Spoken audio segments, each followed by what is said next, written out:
day. Was it murder or was it suicide? On August 10th, 2019, the world woke up to some absolutely stunning news. Jeffrey Epstein was dead, found in his Manhattan jail cell while he was awaiting trial on federal sex trafficking charges.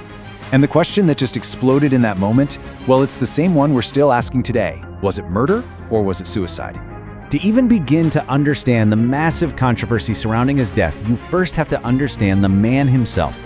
So let's try to unravel this incredibly complex and, frankly, disturbing story.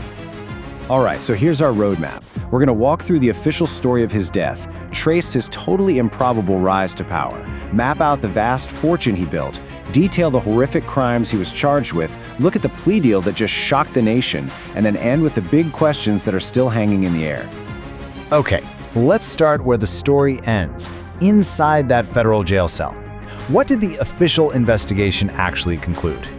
Well, the official word from the New York City chief medical examiner was pretty clear-cut: suicide by hanging.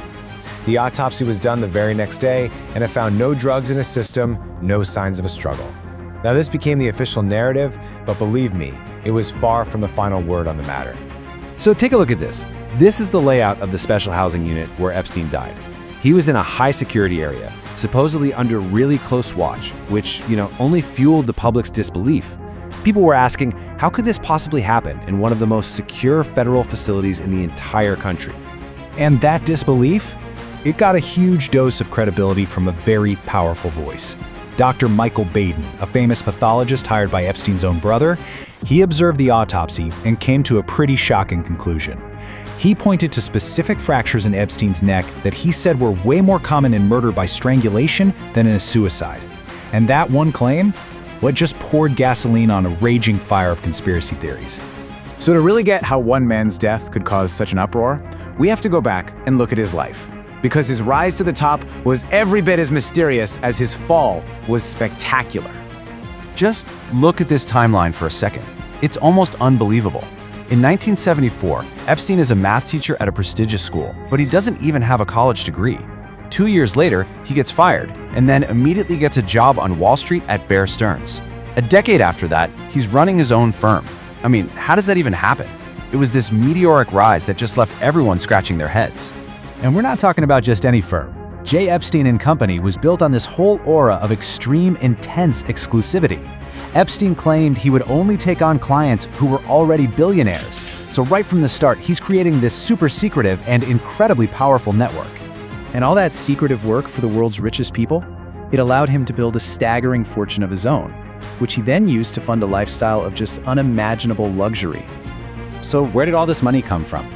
Well, his most important client by far was Leslie Wexner, the billionaire CEO behind Victoria's Secret. Just for managing Wexner's fortune, Epstein reportedly walked away with over $200 million. And with that kind of money, he built an empire.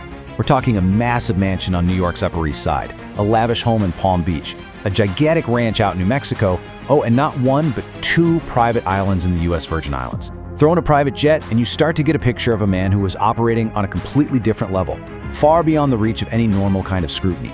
But here's the thing.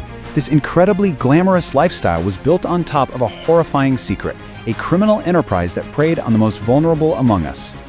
So before we dive into the indictment, it's really important that we're all clear on exactly what this charge means. Sex trafficking of minors is a federal crime. It involves exploiting a child for commercial sex. And this is exactly what federal prosecutors accused Epstein of orchestrating for years. And look, this isn't speculation. This right here is a page from the official 2019 federal indictment. The legal language is cold, it's methodical, and it lays out what they called a calculated criminal conspiracy. The indictment, it details this chillingly methodical operation. It alleged that Epstein ensured a, quote, steady stream of minor victims, and that he even paid some of his victims to go out and recruit their own friends and classmates. Federal investigators had already identified at least 36 underage victims just from his activities in the early 2000s alone. But what is so shocking is that the 2019 indictment wasn't the first time he'd faced these kinds of allegations. And what happened in that first case is absolutely key to understanding this entire story. See, back in the mid-2000s, federal investigators had built a case that could have put Epstein away for decades. But that's not what happened, not even close. Instead, he got this secret deal with federal prosecutors. He pleaded guilty to much lesser state charges in Florida, and he ended up serving just 13 months.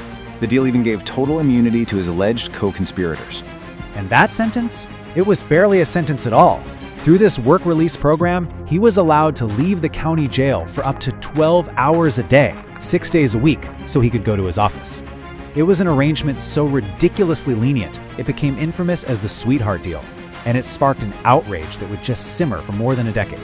Which brings us right back to 2019, his second arrest, his death, and the legacy he left behind.